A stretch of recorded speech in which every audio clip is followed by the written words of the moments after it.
In Big Stevie Cool, and it's been Hamin back again, infidels, with your Friday morning infidel crushing locker room ultra kayfabe declassified transmission stooge report copy reading session to see if we can get through it, to see how strong this Dippin' Donuts coffee really is, if we can make it all the way to the end without going insane on your Friday locker room here at hackerhamin.podbean.com. YOLO!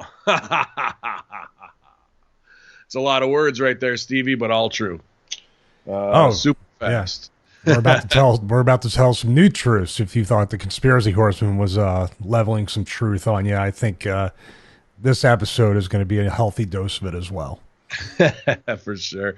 I don't know, Stevie. I lost a little sleep last night. You know, I look up to you like a big brother, man, and I roll with the punches and take my shots. And Stevie hit me with a low blow at the end of the night, which was super good locker room wise. I have to step back and respect it for how good of a shot it was, but the little brother inside of me is still crying. Stevie, you got over on me last night. I enjoy it. I like being humbled and put down that way. But are you talking about the Oak Island episode of The Horseman? Yeah. All you had to do is hit one "I'm bored" sound clip, or "This is boring me," I think it was, and I just took the wind out of my sails. It popped the boys and chalk one up on your scoreboard. It was good. That was the sound clip from the Charlie Murphy True Hollywood Stories from the Chappelle show, where Chappelle plays Prince, and he's sitting there on the couch and he goes, "This bores me." And that was the sound clip. It doesn't. Dude, I haven't been hit with heat like that in a while, where it was a one. What happened last night, and it has nothing to do with the way you guys were explaining it. I'm going to go listen back because that's what I want Oak Island to be. Yeah. And all day I spent so much time trying to find the cliff notes, like in case you missed the first 6 seasons of Oak Island, like compilation video. Right. Man, they must be really. They probably banned all of them from YouTube, or they demonetized them or shadow banned them. Well, that's opportunity for you to sit through the whole season and then go back and edit it into a supercut so you can get views. From now on, what I'm going to do is I'm going to see if there's a piece of software that will program a minute 11 and minute 47 of every episode, according to Sal, is when the shit goes down. And it's just a hard show to watch. Raven used to joke all the time and say, "Hey, you watch Oak Island yet?" And I think deep down there's a resentment with him texting me every week if I watched Oak Island, that there was nothing that's going to make me like Oak Island. Yeah. I kind of was the same way with Lost. I got a lot of that too. People, you haven't watched? Okay. Yeah. But yeah, I can see where you would fall off of it. But then, boy, when they find the cross, the Masonic symbol, go and search it. It lines up perfectly from where it should have came from. And it's just like all these there's really 4 avenues of the treasure hunt: the pirate side of it, the Templar, kayfabing possibly Cup of Christ or 10 Commandments or whatever it is, that Indiana Jones side of it. And then just really stolen money. Or the Shakespeare side and what else is down there? Like, why would all these relics be there buried so deep? But they weren't really buried as deep as I was after that sound. Well, you know what? I have to take heat too, because I think what's worse than that, and I fall for it every week for some reason as well, is every Josh Gates TV show, Destination Truth, Expedition, right. He finds look, there's a nail, like at the end of it, and I just get so hot, get up, walk out of the room, like, what the fuck did I just waste my hour for? I will say, I know what Oak Island needs. When I was thinking about it this morning, because I felt bad. I was like, I hope they didn't think that I was like completely tuned out, because I was directing and then creating graphics for the lower thirds as the show was going on. Totally.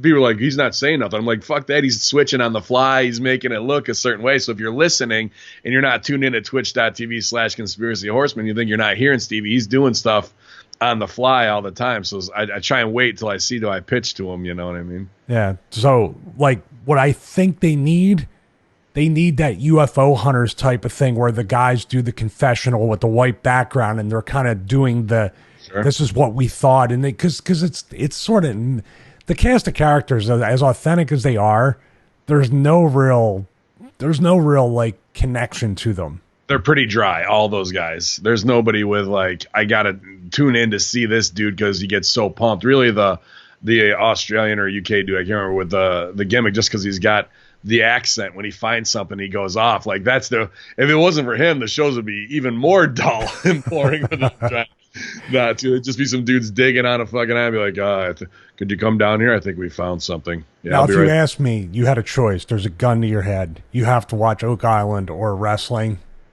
Fucking Oak Island, number one. Wrestling, ha, pooey. Yeah.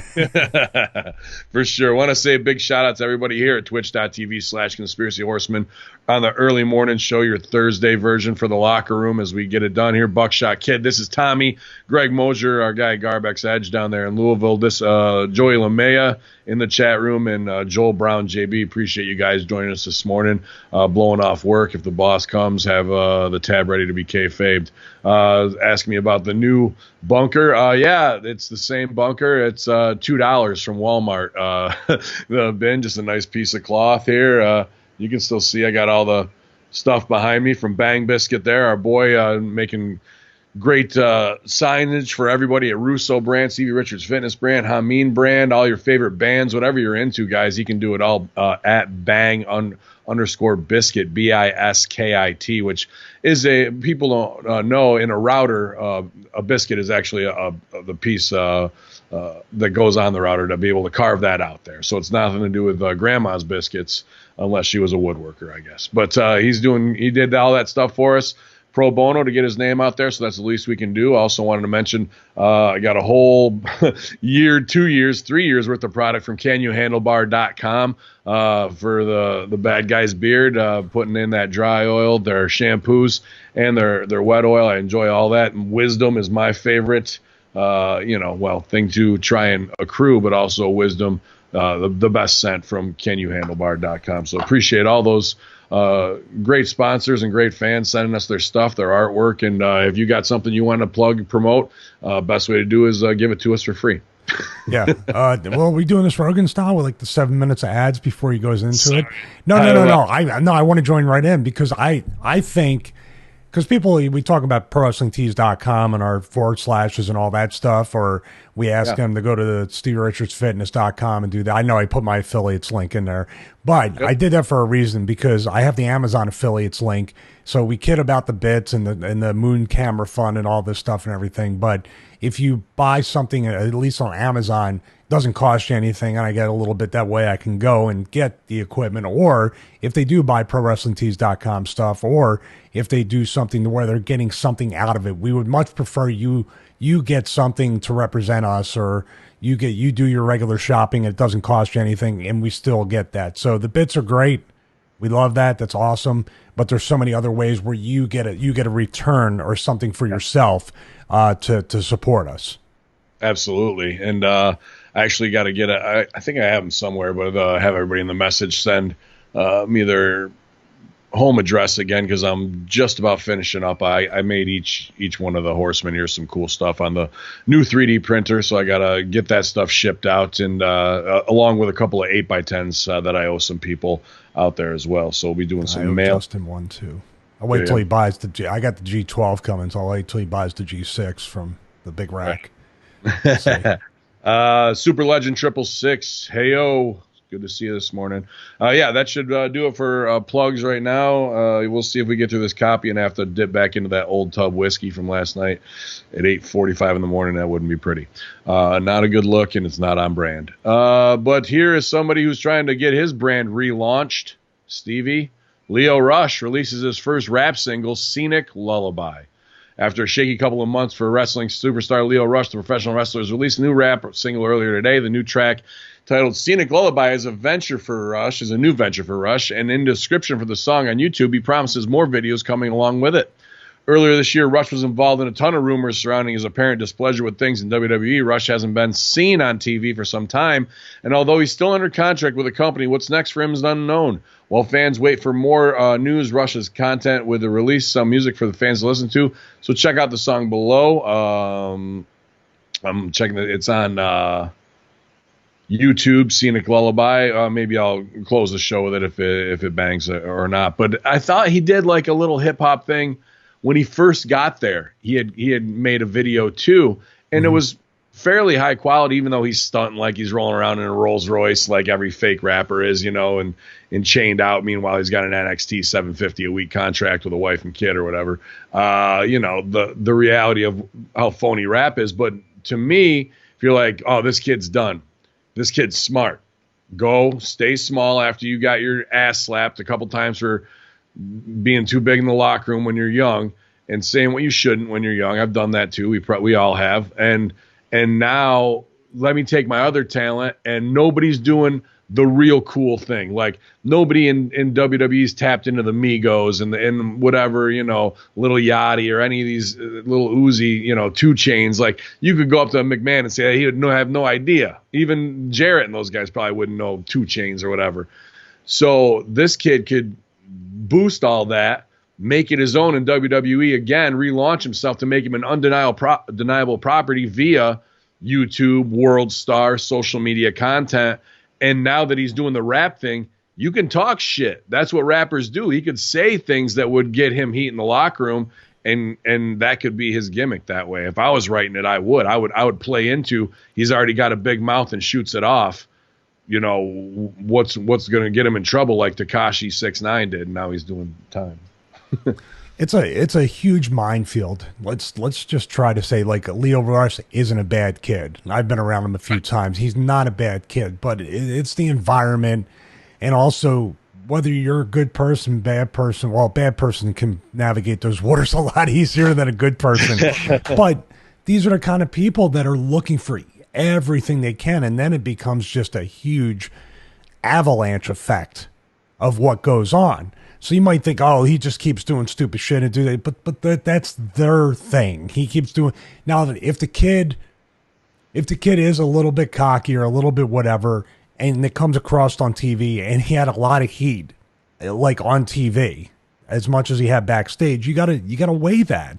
Can we make some money with this kid? Can we do some stuff with him? It's fine. That's the thing. You want somebody to garner that heat and get some real heat so you can draw some money, but then when it comes back, you expect them to instantly shut off any sort of thing that would naturally. I mean, Shawn Michaels was a heel, but backstage he was an even bigger heel. So what? And even when he's a babyface, he was a bigger heel backstage to deal with. So what do you want? And that's the mindfuck of wrestling. We want you to get over, but not too over. We want you to have a lot of personality, but stay small. We want you to really be an over-the-top whatever and show yourself because your money is made here, but we don't want to see you at the same time. So, what is it? It's enough to make somebody one day go, fuck it. Yeah. Like, come on. And then it's like, oh, this guy's got a bad attitude. Yeah. It's the same pattern over and over again. You're killing the it factor in him that made him, because you want to tame a wild horse. And this is with anybody, not just Lio Rush. And there's all these traps of, oh, he said that and they did this. And then we'll go whisper. And how's he going to respond when he finds out he has heat? And then just to make all this bullshit that doesn't need to be there, instead of just saying, hey, let's pull this kid aside, tell him not to shoot his mouth off as much. We like what he's doing. Stay in the pocket there. Be a little controversial. Say what you got to say. And then keep him separate instead of everybody's got to approve of what everybody does back here.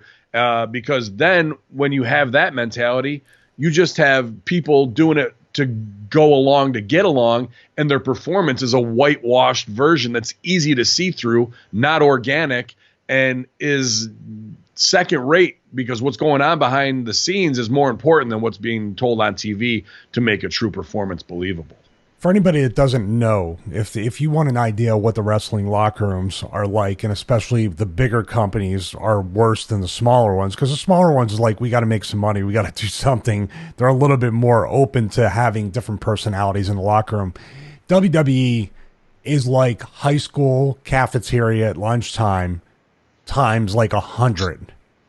And the thing about wrestlers is you think they're these big, strong-minded personalities.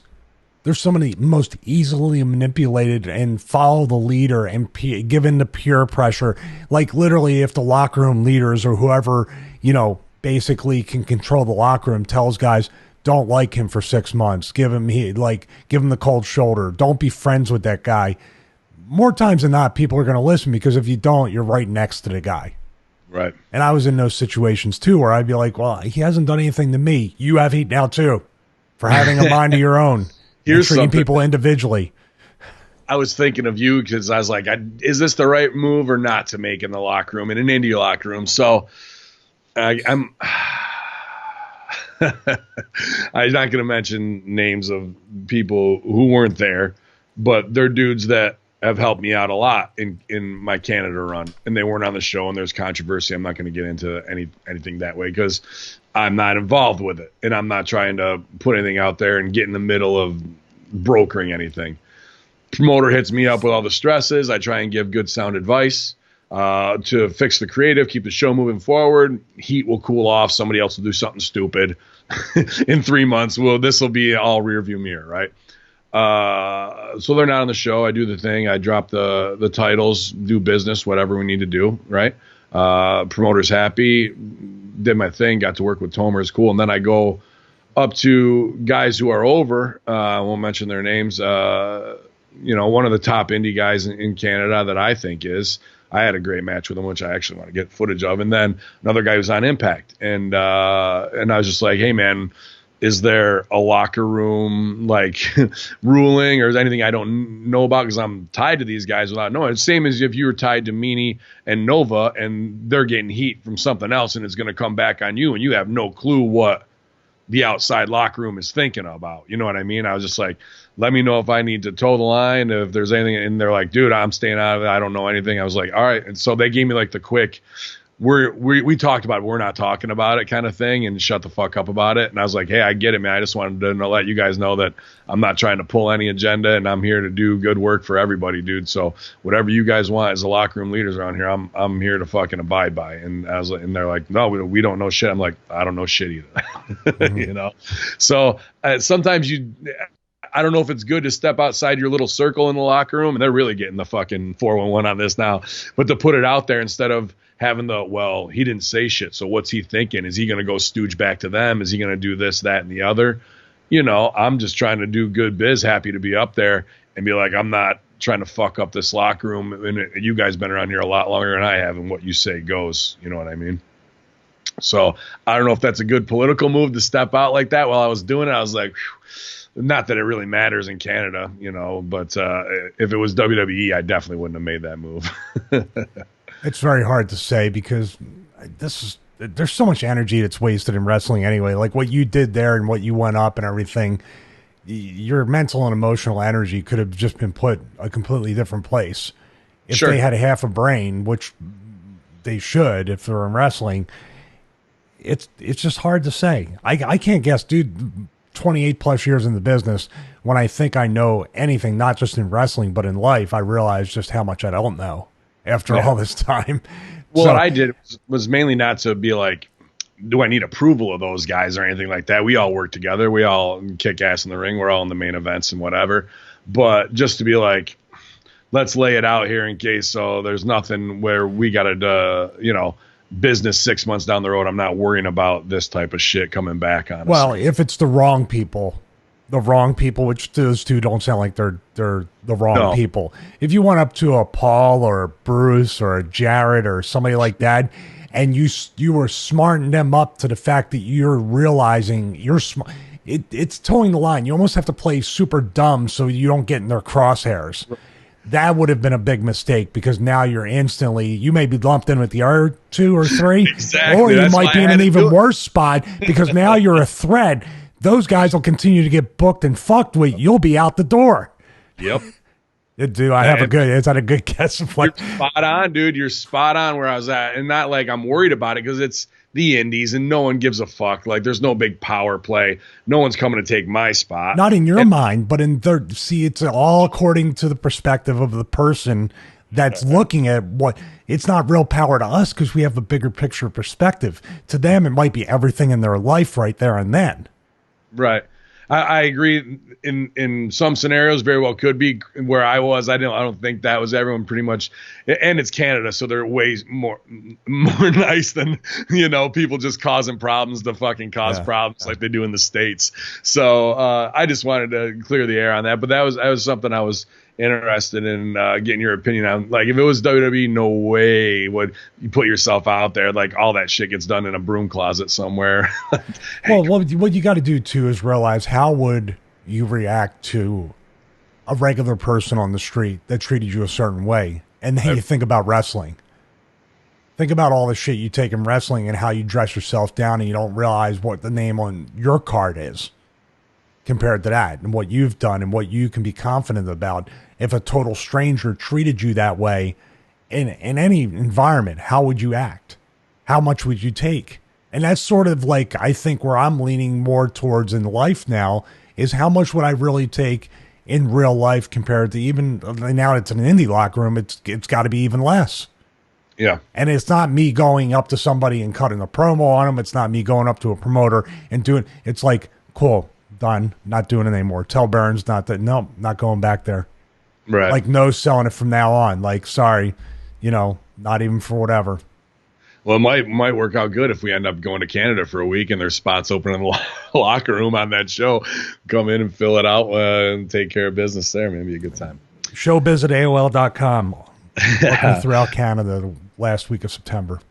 Got it. Bully Ray Raw Reunion should have involved the current roster. This week's Raw Reunion ended with a nice moment featuring Steve Austin bringing a variety of veteran superstars to the ring for a toast. Well, the fans seem to love the moment. Former WWE superstar Bully Ray thinks the moment could have been better if the current roster was included. Speaking during the segment on Sirius XM's Bust Open Radio, Bully Ray said the only person he thinks was put in a position to succeed on Monday was Bray Wyatt.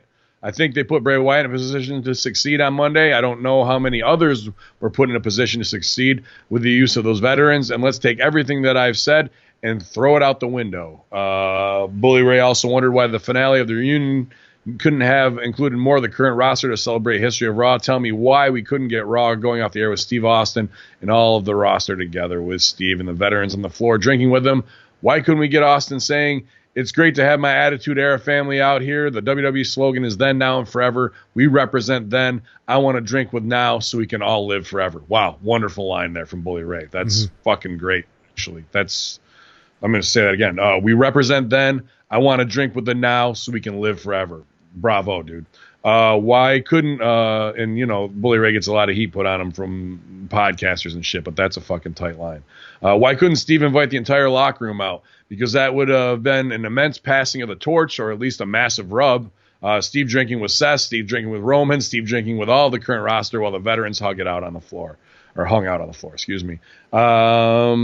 Taking to social media response, Steve Austin actually said he agreed with Bully Ray, calling the idea a good one. Hindsight 2020, I guess. But and Sirius busted open, put that out there with that quote, for that. So, yeah, man, I wonder what he had said. I might have to go listen to that, because what's more interesting is you're going to march Devon out there as just like a nostalgia thing without him, dude, or even without calling Spike, like, and then not even have him in the match. And I was like, all right, how's Devon going to look too? Because he got pretty thick when it was Hall of Fame time, and it looks like he dropped a fair amount of weight, man. I think he might have seen himself like I did and go, hey, you will never know when the call's going to be there. He looked a little bit better. I thought he'd be enough to do something in a 6-man, but obviously there's ROH heat there where they couldn't even bring him back to do something, and what they did with Rob Van Dam was a disgrace as well. Is there really ROH heat, or did they see them? They might be the least threat out of anybody, and Rob came in from Impact. That just proves that Paul brought Rob in for that. I think Paul uses influence on that particular one. Sure. And then he tried to sleep it through and give Rob a match, and it got caught by, or somebody on the other team stooged it off. Yep. And then there was a click backstage where Rob's with Ray, and Ray's like, "What the fuck, man? This should have been your match, dude. Don't worry, bro. I'm going to do the RVD before I hit the gimmick." You like my Rey Mysterio? It's pretty good. Well, shouldn't you listen, dude? That's a disgrace, by the way. Yeah. Who else does the frog splash that he always? We cannot overlook how much of a fucking disgrace that was. And I'm not saying Ray. I'm saying Ray was a nice enough guy to probably do it because someone told him to do it creatively. Well, that should have been, so that was Rob's match. Somebody stooged. Rob gets fucked out of it. Ray gets put into it because Ray's on the right. Why would we give an Impact guy a goddamn match? We're going to put our own guy in there. Fucks it up because Mr. Monday Night should have been the pop. Holy shit, RVD's here. Instead, he walks out with Sergeant Slaughter and Hurricane and is marginalized instantly. And then, really, that whole segment, once it's not a Rob Van Dam segment anymore, isn't to pay homage and be like, dude, they fucked us in the booking. It's like, let's shift it and make this whole little 4-minute segment one spot to honor Eddie Guerrero. And they didn't do it. No, they didn't. With the one guy who should have done it. Once that other thing is killed, why would you half-ass it to get 30% value and make it look like shit and leave the fucking door open for people like us or anybody to comment? Why wouldn't you fucking do the one spot where everyone would be like, that was classy, that was cool, I didn't see it come until right at the end there. Mm-hmm. Breaks me up, dude. I can't get over that shit. I don't think they got over it because they're not gonna remember any of this shit, dude. They're not gonna care. Am I wrong? Well, they're gonna be like, that was a great show. That was do you have the press release up that you sent about that was for Tuesday? I don't the one where Vince got there late in the afternoon. Dude, yeah, Vince is always the first one there and the last one out. When did that? I don't know, man. Yeah, this is right from Hamin Media Discussion Group. William Alcia getting great information here. That he was there. I don't have the one about him being. Oh, there it is. SmackDown Live changed last minute again. McMahon on the day of the show showed up late in the afternoon and did not like the writing of the show and changed most of it. Hence why we never saw Daniel Bryan, even though advertised as an example. Another piece that he had posted, and this is super interesting to me, and may actually re-spark Russo a little bit. Paul and Eric, speaking of Heyman and Bischoff, and Bruce, this is a quote, aren't writing anything. They replace the writers and being used as propaganda for all-time viewers. Vince is still writing it. That's a quote from Conan via a reliable source from the inside. So Conan with a pretty big stooge report there that all this shit is dog and pony show, front window dressing for who? Not for the fans, for Fox. Mm-hmm. And Vince is trying to work them. And if this shit is obviously stooged out in the Hamin Media Discussion Group and the dudes we talk to who are executives but are also AEW/PWG level fans, you think they're not going to see that? They're absolutely going to see that. I don't think WWE knows who they're dealing with when it comes to the Fox execs and how deep in the wrestling dirt sheet world those guys are, dude. This is the show. This is the show. Vince showing up late in the afternoon. Vince is becoming Vince. He shows up late in the afternoon and just says, "No, that mirrors what we heard about WCW." Well, we heard that Eric would show up and right before the show change stuff right up until showtime during the show. And back then it was like making fun of WCW and how chaotic it was. This is much worse. This is close to being an emergency board of directors meeting for a vote of no confidence. Well, possibly organized by his own children. I don't think anybody has the balls to do that because you make that play to dethrone the king and you're unsuccessful, which there's probably been a few times because you haven't seen Hunter or Stephanie anywhere near TV. So they could do that by design. And here's where you start thinking and going down the rabbit hole that they're doing it while it goes down. Like Vince took himself off TV while it goes down, and then the McMahons come back to spike the ratings. Dude, don't think they aren't going to try to do that again. We thought seven times ago. I mean, they'll be on the first episode on Fox. I have no fucking doubt that they will. I'm going to look at this. Well, this is interesting, too, because William Alcia, I believe, put this in the Hamin Media Discussion Group. Since we're talking about this chaos and resembling WCW, the corporate call on the quarterly profits.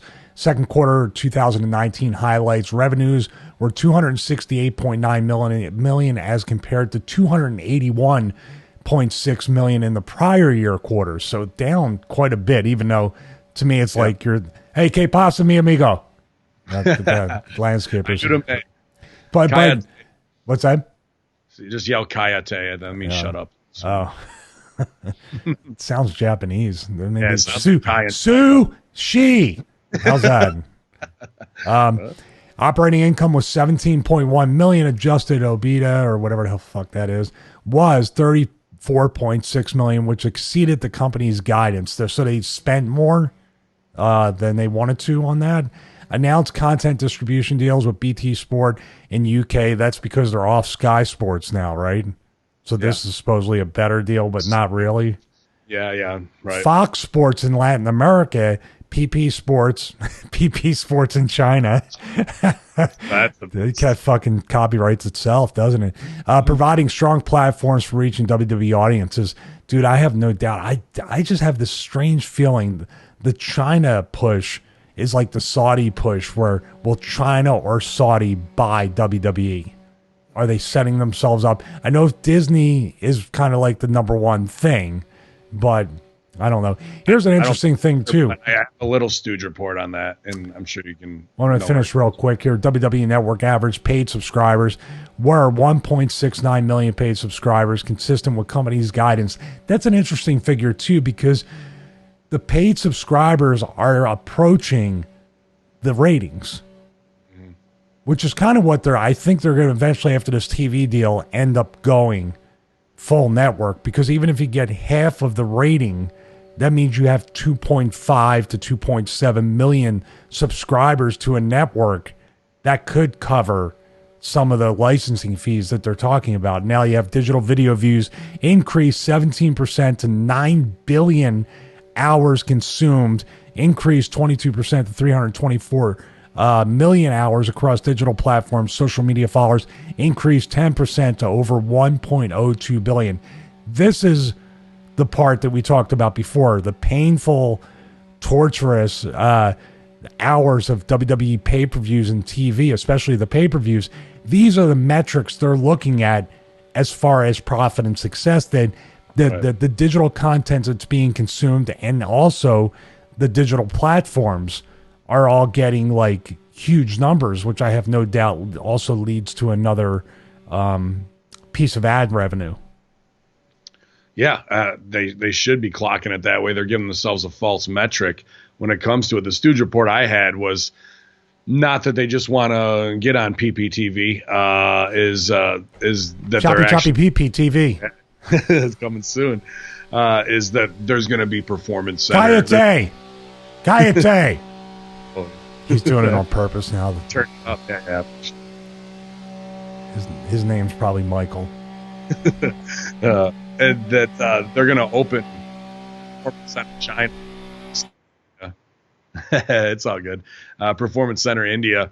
And I think if Raw and SmackDown brand continue to take a dive, just a loose prediction, imagine they open that globally, and 10 years from now, WWE is more NXT global than it is Raw and SmackDown, where it's a global NWA territory that they built up to that point at this time. I think that might be a plan that they're going, because I can't imagine why you would spend unless it's subsidized by China, millions of dollars to set up NXT China just to get 2 or 3 prospects, unless you're going to open your own like NXT UK there, how they have all the UK workers already sitting there, how they would have all the Chinese workers and Indian workers that they trained out of the factories that they made there. You want to hear a conspiracy theory? Sure. You're the one that initially brought it up. I think copy paste what you talked about in Saudi and go to China. Yeah. It's very odd, like China out of all play. I mean, if we see WWE Iran, WWE Syria, then we're WWE Afghanistan. Like, I'm like, okay, like what's going on here? Well, they will have one in Saudi. So Saudi, India, UK, and China, and I wouldn't doubt coming soon, Australia and South America. Dare I say it, the Saudi kid who cut the promo on the last thing was really, really good, because he had no choice whatsoever. He would die if he did a bad promo. So this kind of pressure, and I have no doubt that the Chinese wrestlers will be very good, because they will be thrown in jail forever. You know, North Korea would be interesting to do that. Yeah, why not, man? They got plenty of gymnasts there, right, in the Olympics.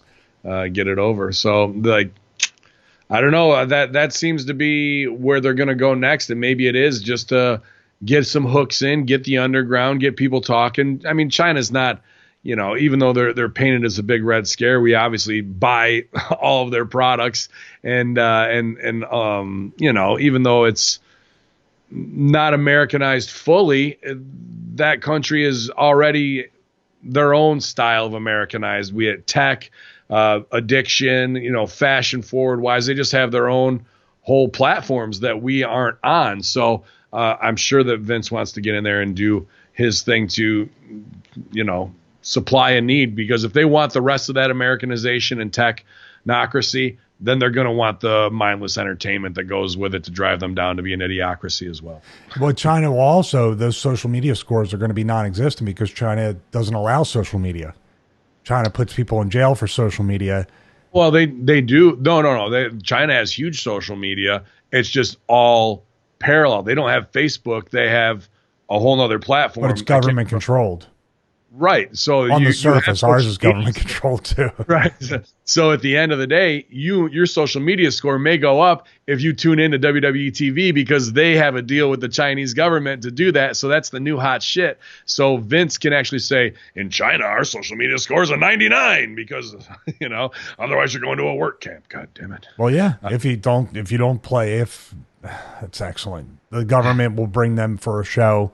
And everybody better tweet it. Everybody better do whatever the Chinese version is, or else your social media credit score goes down and you will not be talked to. Your family will shun you, all this other. Dude.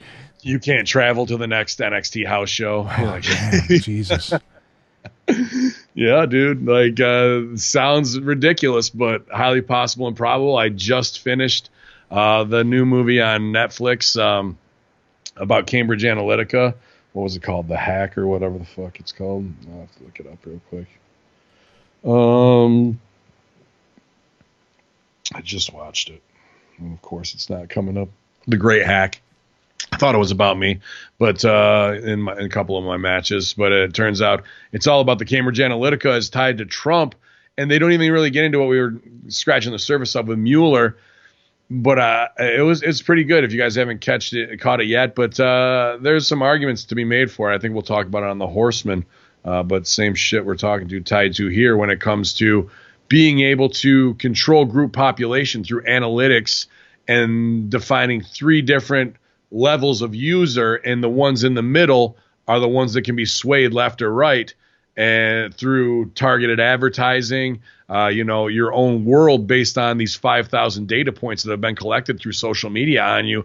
And now my reality is my own and yours is your own. What we see in propaganda for elections or WWE events even will be specific to what I want to see. They know that I'm a Dolph Ziggler guy, and they know that I'm interested in this match.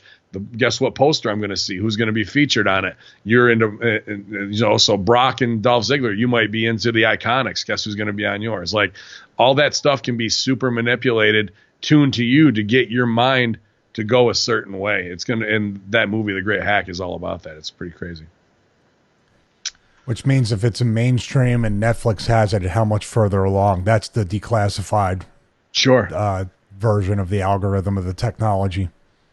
Well, it's interesting because somebody had put it, actually it was Aziz Ansari in his new Netflix special of, all these things we ingest and we just don't, it's too much for us. But once you put it in a 2-hour to 6-hour Netflix bingeable block and make entertainment out of something, instantly everyone is polarized, has the opinion, they're up to date and educated on it. I think that's going to be the new way. Instead of trying to use the media to drag something out in a news cycle where it either gets washed away or people get sick of it and they just want to turn it off, a Netflix, and now I'm a professional because I watch this and I'm all up on it and I've got the key facts that the other people at the water cooler don't. And then they want to sheep trend and get on the fucking bandwagon. That's going to be the new consumerism for all types of impeach him now or whatever fucking movement. It's all going to be in a Netflix doc, and so it's consumable. Well, that's the problem too, because when we hear something or we watch something, like I'll watch That Great Hack, and then I'll do research. Other people will watch it and say, research is done. I know everything. It's the reverse scientific method. It's like, all right, I watched this. Now let me debunk and let me see which is a near impossibility too. You're talking about algorithm. We tried to Google stuff last night about uranium-1 in the Clinton Foundation. And like nothing would come up except for, Sal's not here to go check and see if it's true or not. No, that's pretty much. Guess. Yeah, Snopes. No, Snopes had a no on that before, but now I can't find the Snopes, which used to be first. So, like, what are you scrubbing for? And I know what you're scrubbing for. It's just insane that we are in real time talking about scrubbing the internet, scrubbing information, not being able to find. Dude, this is beyond not like, I hate when people bandy around the word Nazi, but you're talking about the exact thing of erasing information so you can protect worldwide criminals, and the fact that they're erasing it and just instead of not letting it sit out there and no selling for it, like and painting it as conspiracy theorists. When you scrub it, those of us who know, even though it's a small percentage, know that you did it, and that reinforces that we were exactly right. What do you think, we're just going to give up the fight because it's not there anymore? No, we're going to further tell people who were clueless this is what happened, and there's no way that they can erase that. Well, I don't say no way until they put a chip in us some way and erase our memories the way they want to and reprogram our own hard drives. Well, let's talk about how dangerous this is, because people might be like, well, I don't like Trump, so it's it's fine that they're putting him up at the front with Epstein and all this stuff because I don't like him. Okay. Well, there's another guy that was pretty disliked throughout history. There's actually quite a few. What if they started scrubbing everything about Hitler on the internet and all the bad shit that Hitler did? In a generation, you won't even know who Hitler was. Wouldn't. No. You'd think that's a conspiracy theory, because then if mainstream media kept saying, well, he didn't do, if you just, people, as insane as it sounds, if you erase the fact that he murdered 6 million plus, over 6 million people in a genocide, which is hard to, but if you take a generation to take all that off of YouTube, all that off Google searches, off all the blog posts that ever were written about it, and then you had some people you paid off to say that it didn't happen. In a generation, you wouldn't even know about the fucking genocide. And you could even recraft it to make him into an anti-hero if you wanted to, if you didn't want to even just scrub him. So it's interesting, man, especially with the Mueller stuff yesterday. This Cambridge Analytica thing makes Trump campaign look super guilty. And, we say if everybody's going down, so be it. So I'm interested to see what the blowback in upcoming weeks will be from this, because even though Cambridge Analytica is disassembled and declared bankruptcy, all they did was get rid of the evidence, and they're going to come back, re-weaponize it under a new brand name, and then get away with it again. Simple trash bag. The idiocracy that they created is the reason why Trump will never get impeached, because it's hard work and it takes a while. And people don't have the time to pay attention that long. You just said it about unless there's a Netflix special on how to impeach Trump, they're not going to do it. Get ready for it. It's coming. It will. Especially if he gets reelected, it'll probably be right in the first year. It'll probably be called Impeach Now or something like that. But who's saying he's not going to, no pun intended, who says he's not going to go all out in his, because that's when every president in their second term will spend the political capital and go balls to the wall. Who's on the board of Netflix? Who just got elected? Obama. To the board? So very, very strange. Yeah. While retired MMA star Chael Sonnen may be incredibly knowledgeable when it comes to mixed martial arts, he isn't always spot on in his assessment of professional wrestling. With the following piece below, fans can make up their own mind about his Monday Night Raw comments. He cuts a shoot promo. I haven't heard it, but people say it's pretty spot on. It's entitled "What a Piece of Crap Monday Night Raw Was." So definitely want to hear it. I'm going to listen to it, but here it is at WrestleZone. And who wrote this? Put heat on him. Harry Kettle, whatever. That sounds like a work name. But like the fact of like, we liked Raw and Chael Sonnen didn't. He's not always right about wrestling. Fuck you. Chael Sonnen's right. It was a piece of shit. They didn't get max value. Listen to what Bully Ray said. They marched these guys out for nostalgia to try and do a hat in hand. Please stick with us. we know you were fans of these guys. Oh, yeah, share it with your kids instead of giving anybody the rub, doing any business. So when it comes to the sheets, trying to stay in the middle and kiss ass on people so they can get interviews, you're not going to get any respect from the people you're interviewing, because if they want to talk real, aside from we're coming to Chicago for Royal Rumble, you guys get your tickets now, they want to talk real biz, and you're doing a fluff job like this, no cred, dead in the water. So check out that Chael Sonnen shoot. Do you think it hurts Chael's credibility when he talks about pro wrestling? He has so many other things he talks about that are somehow, when he talks about pro wrestling, there are as many fans as you have in MMA that like wrestling too. I don't even think there's that many. I think that number from the time I started to associate myself from American Top Team, they can't be bothered with it now. You know, like I could be training, I could be watching film of UFC fighters, I could be doing anything. And Chael, I think it was just because it was trending to some degree, did this video. Yeah, I think he is a fan and has watched for a long time, and that's why he wanted to tune in. But that's how Chael is super smart, because he's, MMA made, and that's his bread and butter. But he's on the sheets, dirt sheets right now, on every sheet saying, talking shit. So he's getting people to his YouTube who might not have subscribed already, that are in that same demographic. It's smart for him to cut a rebuttal on this, and especially if he's disappointed, because he does have a mind for the business, because he's broken it down. And he also, I like when he shoots on the carny of how UFC is and guys on gas. Like, he pulls no punches. So when it comes to a shoot promo from him, I always enjoy listening. We should try to get him on. I agree. Give it a shot. And I just think sometimes with that kind of thing, like, he has to be thinking this way for a very long time, because he's been a fan. He's about our age. Yeah. So you have to think he's looking and he's saying, who are these? And you're looking at it from a legitimate MMA standpoint, saying, I could fuck all these kids up. But your top guys are like teenagers. Like, right. our featherweights and our welterweights could murder your big looking baby Huey guys. You're telling me Sami Zayn couldn't take Chael Sonnen? I'm convinced that's why Chael wouldn't go either, because Chael would hurt his legacy to such a degree by having that Ronda Rousey did, I think. That's what I was going to say too. Like, dude, Raw reunion, where was your big superstar Ronda Rousey to walk out? She's doing some kind of interview thing. I saw it with Devon, and that's where I noticed Devon was getting back into shape. Okay. Like Walking with Goats or something like that, it's called. It's like a sit down. Of all times, I thought it was like, I just pictured her and Devon on a trail with goats. It is on her farm, though. It is. Yeah, so she might know. Oh, greatest of all time. I was just talking about my goat, like Billy Kay, my goat. I named them all after wrestlers that can't work. Somebody tagged us. I saw that. I hope they listen. Hey, we're only doing it so somebody can fucking live and not die. I mean, shit, somebody's got to tell you. And actually, my buddy Sideburns referee sent me a video of Billy Kay versus what's her partner's name? Peyton Royce. Peyton Royce in the Berwyn's Club in Eagle for the Tape Trader Masturbators at Shine or Shimmer, whatever the fuck it was.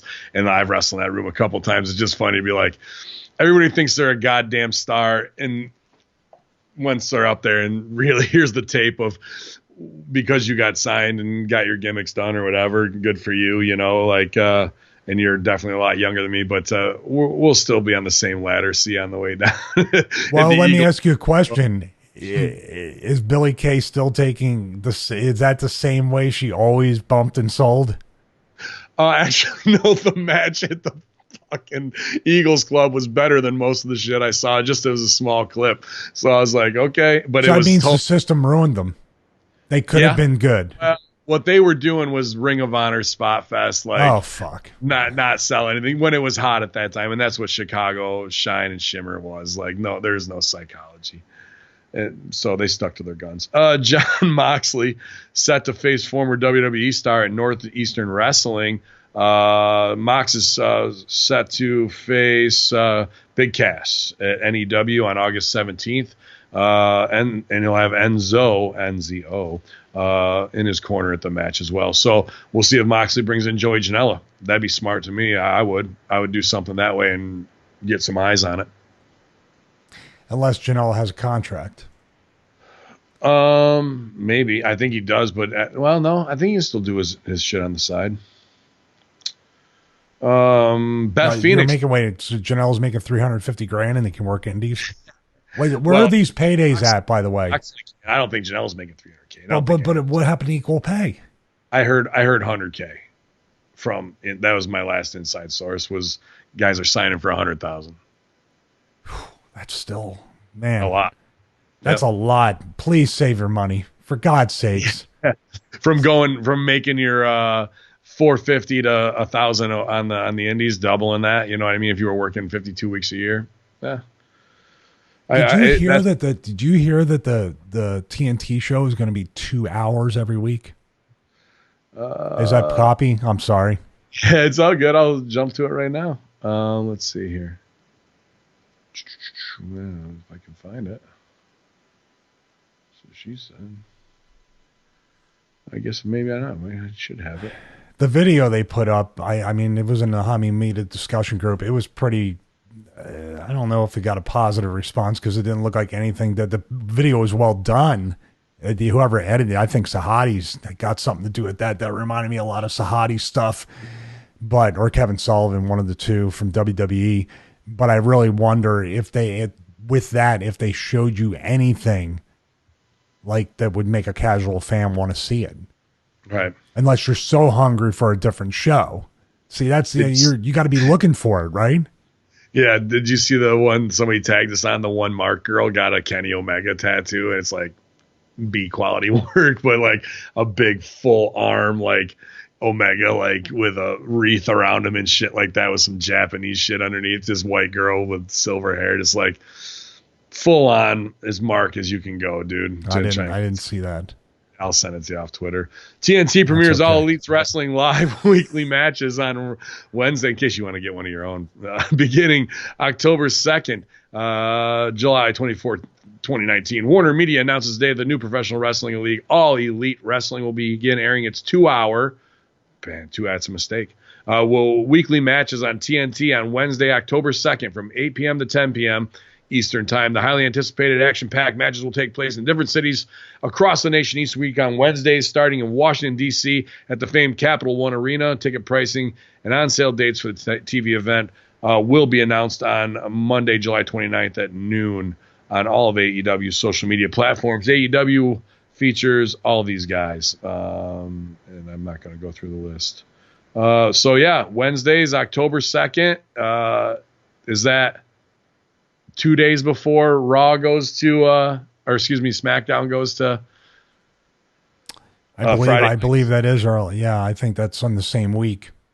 So now we're going from Sunday, Monday, Tuesday to Monday, Wednesday, Friday, a late night Impact, Thursdays.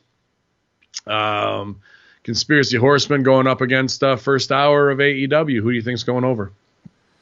Isn't House of Hardcore right then too on Twitch? Is it? I think it is Wednesdays. You think Tommy will switch it? I don't know. What do you think about 2 hours? Too long. You don't have enough guys. You're going to overexpose everybody in the first month. So do an hour and trickle it out. And have something where there's a feature to get this guy over. Not everybody needs a storyline. If you want it based on wrestling, do that. But 2 hours of straight wrestling, too much. And let's think about the physical toll. 2 hours means longer matches if you have less talent. You're going to have to keep that quality of the matches up. What are you going to do as far as, are you going to have people come out and cut 10, 15-minute promos? Now you're going to run into the danger of people going, this is just like Raw and SmackDown. There's all these promos. There's all these other things. Are you going to have vignettes or packages? That would be good too. But once again, you're talking about 2 hours. It's got to be, I remember Raw and even Nitro, in and out, man. It was over before you knew it. ECW was like that. Even though it was an edited show and an infomercial, it was over before you knew it. Now that's when the attention span of people was actually decent. Right. Now You're going to wear them down on Monday with 3. And you might have a 4 to 6 hour pay-per-view on Sunday too. So by the time Wednesday comes, and if they're WWE fans, it's like, well, now I got to choose, because do I watch this or do I wait till, is it Friday or Thursday? It's going to be Friday night. That's SmackDown Friday, yeah. So now you got this whole thing where between you got every other day, you got Monday at 3 hours, and if you're tired of wrestling after that, are you really going to reinvest and go, man, do I want to sit through another 2 hours, even if it is a different, maybe for the first week or two? But after that, are you really, and then SmackDown on a Friday, are you going to remember everything from the night? That's what I say, because they've been doing so much of wild card, of bleed Monday to Tuesday. Now you're separating. Now they really have to be separate stories, because nobody's going to tune in. I think they're just going to put them on the road Friday to Monday. I think what's going to happen is they're going to run AB towns with it might be better for SmackDown, because they're running. Dude, who the fuck is going to go to a SmackDown house show on a Monday night while Raw's on for free? I never understood that. Now at least I think logistically they might do Friday to Monday, keep all the rosters together, and have 2 towns running at the same time. And Friday's your night to take your lady out, go out to dinner, go to the movies, go to do a comedy show, whatever you're going to do after working all week long. You're not going to be like, let's stay in and watch SmackDown 8 to 10 when it's prime drinking time, prime going out time with your boys. Well, we've heard rumors it might be 8 to 11. It might be 3 hours. Because remember that viewing time. Remember, that's all they care about, dude. So they're literally, I think what they're literally doing is booking shows, as far as not creatively, but booking and filling 3 hours each for the metrics we've read off of the quarterly, because that'll translate into money. So all they're doing is really just running shows for a boardroom and the stock exchange, not the fans. Mm-hmm. I can't disagree with that. And the other company is running too much for the fans from what we saw, and not trying to do any business. Dude, that picture of all of them from AEW is getting fucking massacred online with the memes. Yep. It's crazy, dude. They just unfortunately are in, and the people are here tired of hearing say it, a wrestling bubble of their own. They went out of one thinking they were breaking out of it, and created one that could be even more handcuffing. It's crazy. I'm going to turn it over, even though you guys can't see it. Here's the audio. My name is Al Snow, former WWE superstar and CEO and co-owner of Gladiator Sports Network at OVW. And we're down here on 4th Street to announce our ongoing partnership now with 4th Street Live, where we'll be holding events on a semi-annual basis here on 4th Street. Last year, we were down here in October, and we were celebrating our 1,000th consecutive episode of television. We did that down here on 4th Street with a live television broadcast on WBNA. This year, we're going to do another live television special with this event on September 11th to honor all of the first responders in the military for the United States. We're going to invite some huge stars to come out and be a part of the show. And we're going to use that live television event to be the premiere, the kickoff for our live broadcast of professional wrestling every Wednesday night at 8 o'clock going forward. The one thing I would tell you is, first and foremost, get your ticket early, because last year we sold this place out. There was no place to move, and there was certainly no place to set. Second, I would say, come on out, bring your wife, bring your kids, bring your husband, bring your grandmother. Bring everybody, baby. OVW going live starting in September after their big live show September 11th. No live to tape, where they tape Wednesday nights, and then we tape the VTR stuff, pre-tapes before and after the show, and then Thursday it all gets cut up and everything gets put in commercial-wise. No, baby, you wanna go to the world's best wrestling school? Guess what? You want to work for Raw where it's live, SmackDown live? Here's the first independent with live television, man. OVW going live in September. I agree. Maybe that's why they're doing it, because they can really say that they're prepping their talent at the school and at the promotion to do that. Yep. And they're now it's not just to be a wrestler. You can go there to be a producer, and to do that. So learning how to switch on the fly, having the cameramen in the right place for the setups, the way matches are going to have to go, cut right to backstage vignettes that have to be done live or pre-taped and put in there in the right time, I'm kind of excited to go down there and see the production room, and it'll be a different monster, man. Those guys will be working on the fly just like the guys in the ring will together, and to get that chemistry right, it's going to be an interesting thing. So I'm excited for that. I hope things come together in your universe that you can be a part of that. That would be cool. Man. Me too. Let's see here. This one's interesting, and I won't go into my Stooge report on it, but ROH and NWA pull the plug on the business relationship. Nick Aldis, Magnus removed from the upcoming title defense. Nick Aldis will no longer be defending the NWA Heavyweights Championship, 10 pounds of gold, in next month's ROH Summer Supercard in Toronto, as the National Wrestling Alliance has reportedly ended their business relationship with ROH. According to the PW Insider, NWA Vice President Dave Lagana has finished up his remaining commitments with Ring of Honor. Multiple sources, including several who we have also reached out to, have indicated the two sides parted on amicable terms, and the door is open for the future. Aldis was originally scheduled to defend his 10 pounds of gold against an undisclosed member of Villain Enterprises at ROH Summer Supercard on August 9th in Toronto as part one of many shows taking place in the city during Summerslam weekend. PW Insider also noted that NWA President Billy Corgan will be working towards producing a weekly standalone series after his band, the Smashing Pumpkins, finishes up its current tour.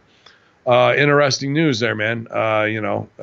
Definitely I think NWA wants to kind of shape up and do its own thing. ROH, that was a good kind of crossover when Cody was there, and they all kind of got max value using the synergy out of that. But I think NWA got a little bit more over than ROH did off it, and ROH needed that kind of boost, that rub a little bit. So it was a symbiotic, and it worked. But now I think Dave Lagana, Billy Corgan, Magnus, they have a vision of what they want to do with the relaunch of this brand. That was one thing I didn't bring up with the franchise Shane Douglas on episode 100. I didn't want to do any bad biz there. That was when I knew to keep my mouth shut in the locker room about something that could be touchy. So I think they're going to do well. ROH is supposedly pumping up this super card that they've got in New York. I hope they can draw with it, because I think their numbers were down once they went back to MSG and NWA wasn't on the card. There's been a lot of talk of what is the state of Ring of Honor right now. Do they have the stars to draw? And I think this will be a big test for them this summer. New York City, though, it's SummerSlam. Everyone's going to be there. I think they can pack it out. Maybe. Ring of Honor has – this is like the first real – Ring of Honor news that's come out like that, and it has nothing to do with the talent. Like, they've really been off the reservation, off the radar, virtually quiet for the longest time. Like, remember Ring of Honor? I mean, you're talking about the Joes, the Punk, the Danielsons, AJ being there. You think about all the guys that were there all at once and what they did to basically lean on Cody and the Bucks and Omega from time to time, Bullet Club, New Japan. The Ring of Honor has seemed like they've been the big feeder system instead of growing the people and trying to retain them. It's almost like Impact is like, oh, okay, your contract's up, you're gone. Okay, good. Like, not trying to build anybody. And I think the Briscoes stay there because I think the Briscoes should be somewhere else. The Briscoes would like light up the tag division in AEW. The Briscoes, who have touched WWE a few times here and there, even when I was there, they were talking back and forth about coming in. I think they just do it because they have a business at home, they have families, and this is a better quality of life for them. But don't think the Briscoes don't deserve to be fucking stars, because they are, dude. They're the only ones that look like real men sometimes there. Yeah, but if you put them in WWE, they're going to call them the Chicken Plucking Brothers, and they'll come out with the new Godwins. Yeah, they'll be the new Godwins. Exactly it, yeah.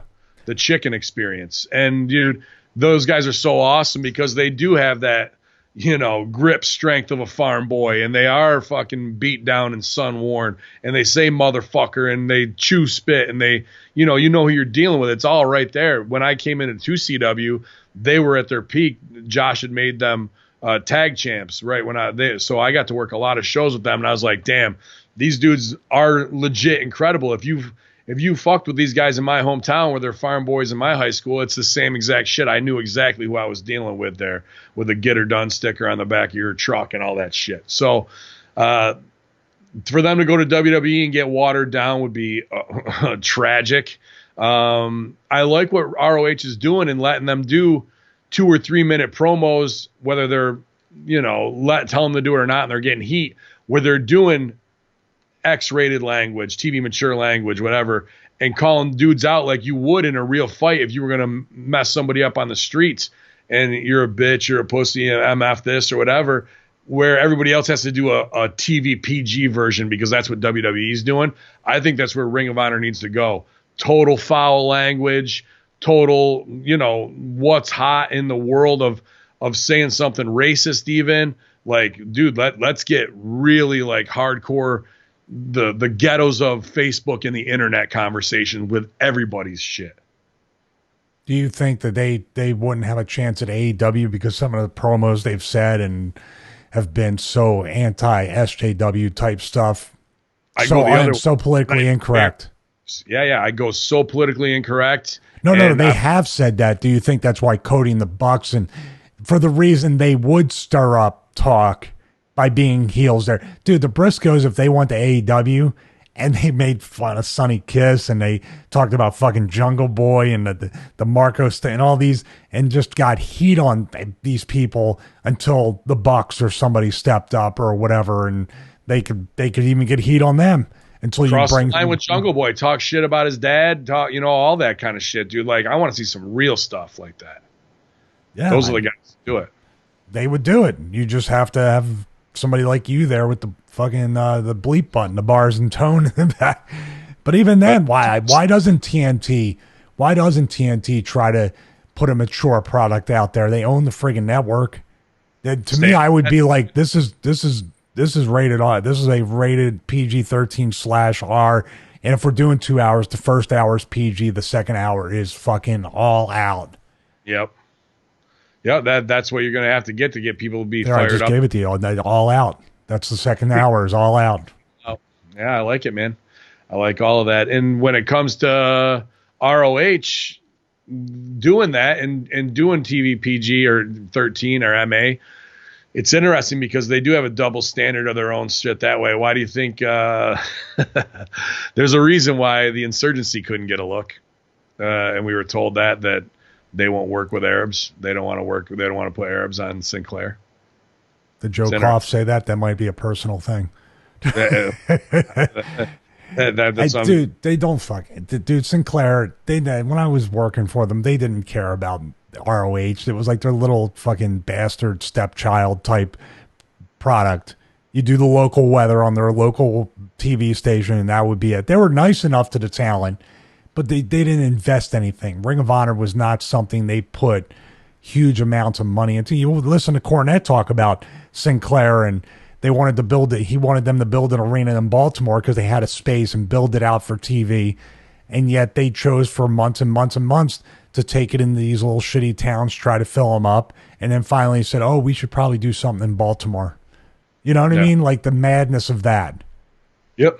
And they could have had it right there because that is their main hub. And they were training in Philly too. I think Cheeseburger was training guys at the ROH dojo there, and not to shit on Cheeseburger, the dude who got his, start by being a fan and working his way in, and then he became a property and he gets booked. But who is he to train anybody? I heard they're just doing these New Japan styles just to get these sequences in and da-da-da-da instead of any real psychology of, a conduit to get in there. And I was happy to see this week, even though we rib a little time because our politics are a little bit opposite side, but Danny Cage from Monster Factory is down at the Performance Center in NXT Performance Center this week teaching. Pat Buck was down there from Wrestle Pro, obviously an OVW guy and knows everything going on there. I hope that they're having a good time and passing on some great knowledge. But then I also wonder what happened with Danny Cage and Ring of Honor, because remember when they announced that whole franchising thing of they were going to do supposed to be down here with the QTs thing, and then he went to with Cody and them. He went with Cody, and then they also, I'm not sure if Dinsmore's was, but anyway, there's South Dakota, I think, right?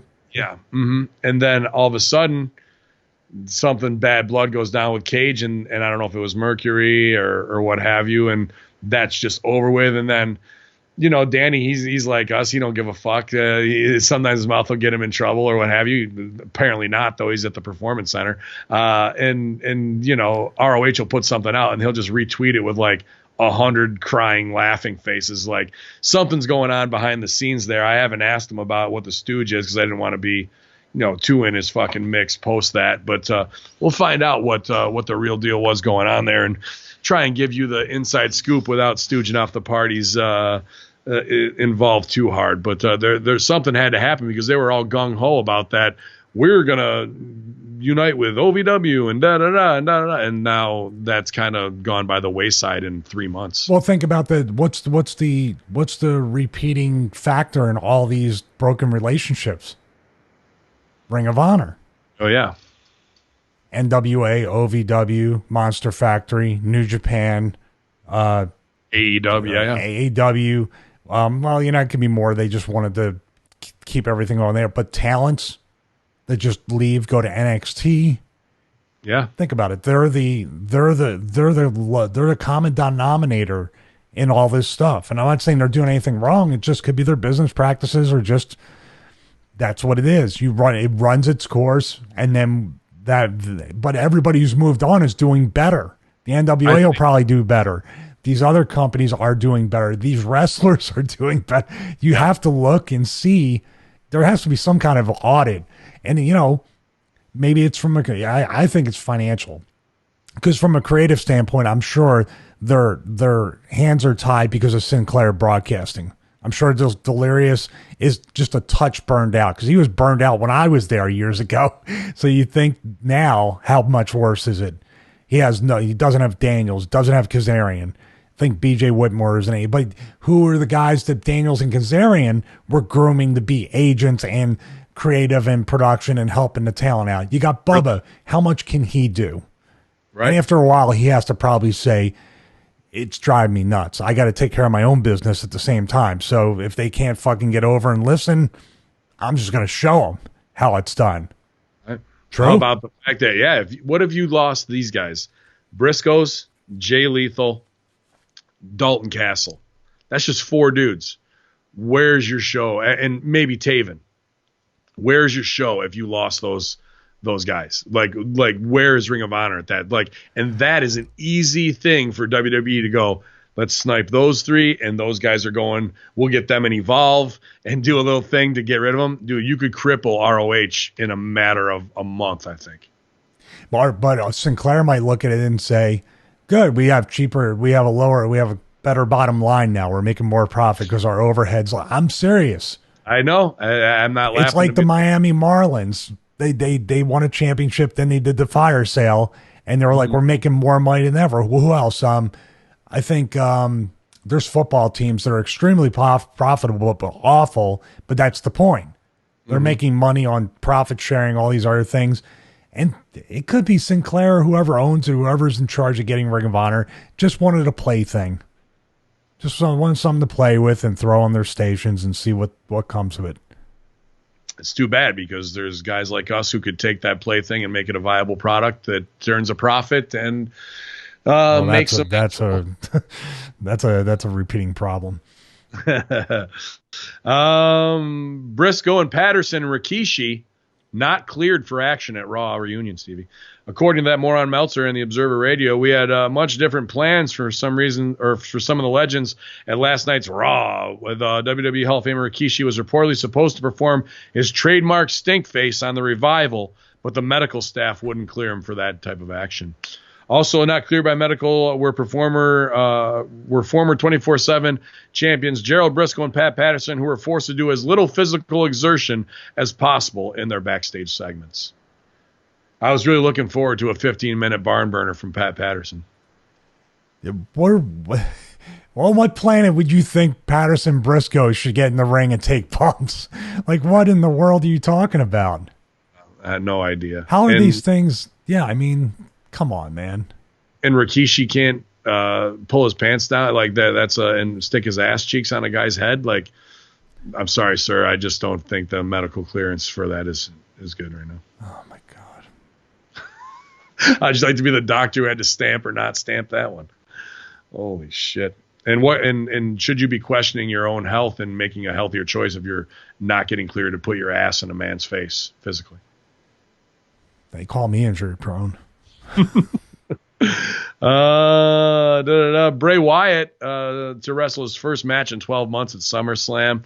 It appears that he will be taking on Finn Balor. He's claimed to be a huge fan of Finn's, and his friends Rambling Rabbit and Mercy Buzzard apparently are as well. That said, the Fiend isn't necessarily too fond of Balor. Sorry, his friends are fond of him, but he's not. And the match will officially go down on Sunday, August 11th at SummerSlam in Toronto. That's early August, too. It's usually in late August, isn't it? Yeah, it's usually 24th, something like that. Which instead you can go to Rome, New York, Immortal Wrestling on the 24th at JFK Arena, back to the left, and watch me there. I was going to say on the review show, what happened to Extreme Summer Rules, the pay-per-view between Extreme Rules and SummerSlam? Like, we're getting actually a 3.5 week break between pay-per-views. What in the world are they? They're going to lose money. Right? Yeah, there's got to be something going down there. Well, the reason why that may be is because, Stevie, there's a network update coming this week featuring a new design and search tool. So we may have had to cancel the in-between Extreme Summer Rules pay-per-view for that. WWE's issued the following to all network subscribers. We are pleased to inform you that the WWE Network is being updated this week with a new design, a simpler navigation, and smarter search tools. In addition, please be aware of the following. You will need to log in with your email address and password the first time you use the updated WWE Network on a streaming device. You will not need to set up a new account. You should use your existing WWE Network email address and password. And the update will occur on different devices at different times throughout the week. So wherever you're watching, you may get updates differently there. I'll just continue to steal referee Sideburns passwords and log in and get it for free. I do look forward to the new search tools, because it was dumb that you would have to go click on WWE Network, then hit the back button to get to the search thing to type in ECW to see the library and shit like that. But I heard also there is going to be a whole new Stevie Richards dark match section that they are adding. So they can't do it because I stole all the tapes from catering. They don't have access to those. I wonder if you're going to, how many people do you think are the first thing they're going to search for is Chris Benoit to see if he pops up? They're going to slide that back in eventually, dude. There's no way. Yep. Did you see not that this is on the level of that of Benoit, of like whatever, but did you see the look on Booker T's face? Somebody did a frame. Oh yeah. Hogan was getting put over and he's in the background looking at him, dude. It is the moments like that, the Seth Rollins getting left out of DX, are the perfect real moments that get captured that really tell how people feel about each other in their careers throughout the locker room and how they've stabbed each other all along the way. And then they come out and do the go home of The Price is Right, where they waved. That's what I thought it was too. It's so awkward, wasn't it? Yeah, it's so bad, dude. And also, no current talent was allowed in the ring to even share the moment with the legend. Oh man. Cliffhanger is see if anybody broke a hip. That's the cliffhanger. Nikki Cross needed that rub off of Melina, and she didn't get it. Oh, God. Breaking news, by the way, I saw it in our message. FBI agent investigating the Clinton Foundation found dead by suicide in nightclub. So what a on the dance floor. Public suicide. Hey, everybody, watch this. Dude, when I saw that, have you seen, I think it's not the Iceman Cometh, that's a play, but the Iceman, Richard Kuklinski, that Stone Cold made his character off of. Have you ever seen that? I've seen bits and pieces, I think. He's a hitman for the mob, a psychopathic killer who's killed dozens of people for them. And he talks about getting dressed up in drag, going to a nightclub, and giving a guy a heart attack on the dance floor by just injecting him with a needle real quick. He didn't even know. And then 10 minutes later, the guy's on the dance floor dying. Dude, that's all I could think of as soon as I saw that headline. I was like, they just did the Kuklinski hit right out of the goddamn documentary. Had a hitter go out there and do something. Who's going to go to the nightclub? I'm feeling like shit. I really want to kill myself out here to, I'm going to blow off some steam after investigating I've got a huge lead on the Clinton Foundation. I think I'm going to go to a nightclub and dance. Oh shit, Jesus. dude. It is FBI agents are known for their nightclub outings. Fucking God, man, what world are we living in? I wonder if there's going to come a time of wrestler who criticized WWE commits suicide in nightclub. Like Stevie Richards, known to go out after 10 p.m. every night, goes to a nightclub and commits suicide. Somehow his body was 40 degrees colder 5 minutes after death, but he killed himself in a nightclub, according to the owner of the nightclub, Vincent K. McMahon. It's like, this is such a shock. I just bought this nightclub last week, and he reopened WWE New York just to have you killed. Chris Angel not found for comment. Dude, this is straight out of the fucking Murder 101 handbook. The fact that it's described in the Kuklinski thing, and then here it is it's unbelievable. It's just, this is the idiocracy you live in, that this doesn't stop. Like, I'll be thinking about this all day, and we've read how many countless things on the Clintons and their kill list.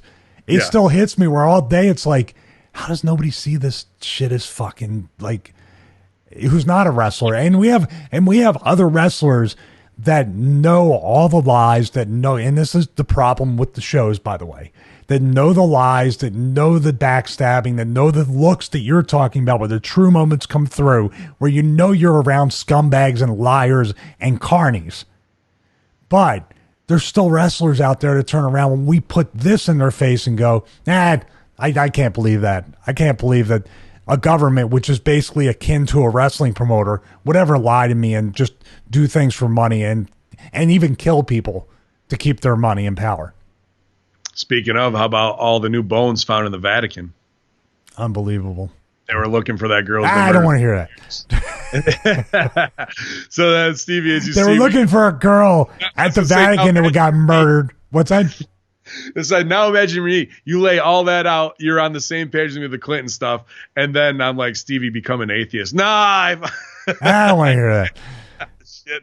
Oh, the religion's real. It's all real. It's not about being an atheist. It's about not believing in religion, for fuck's sake. I mean, dude, that's the thing, though. How can you believe when the top people, just like the top people in wrestling, are so carny? They're the same carnies. We like, that's where I just can't get. No, and I don't blame you. See, that's the thing. I can't get it. They're burying atheists or people that don't believe in God or Jesus or anything of this other stuff, or even people that might be leaning towards Satan worship because they go the other way or whatever you do. Sure, you're creating that. So the people that boo wrestling or make fun of wrestling or won't come back to watch wrestling, they're not shitty fans. You're a shitty promoter and you have shitty creative.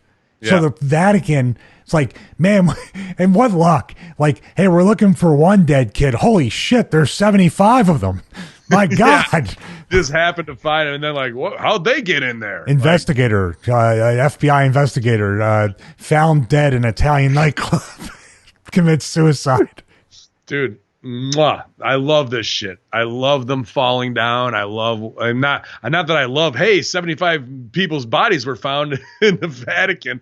I don't love that they were murdered in some weird, possibly satanic, sexual, pseudo whatever ritual and thrown away and disposed. But the fact that it's coming out and getting caught. Do you think it was the adrenochrome? Think of the adrenochrome thing? Really possible. Because think about this, and this is way out there, maybe not way out there.